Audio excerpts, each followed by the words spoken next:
Hello hi, ഞാൻ നിങ്ങളുടെ സ്വന്തം സജി സോബർണയാണ്. ജീവിതത്തിൻ്റെ അനുഭവ വെളിച്ചത്തിൽ നിന്നുകൊണ്ട് ഒന്ന് പറയട്ടെ. പുതിയ വെളിച്ചം നമ്മളെ തേടിയെത്തുമ്പോൾ പഴയ വെളിച്ചത്തെ നമ്മൾ ഒരിക്കലും മറക്കരുത്.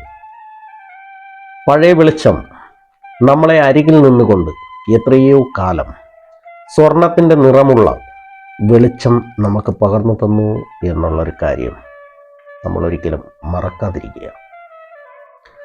സൂര്യനും ചന്ദ്രനും വെളിച്ചത്തിന് രണ്ടും രണ്ട് നിറമാണ്, രണ്ട് പ്രതിബന്ധങ്ങളാണ് നമുക്ക് നൽകുന്നത്.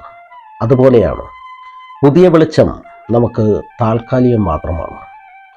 പഴയ വെളിച്ചത്തെ നമ്മളൊരിക്കലും മറക്കാതിരിക്കുക. ഇത്രയും ഓർമ്മിക്കുന്നത് നന്ന്. Visual best. Thank you.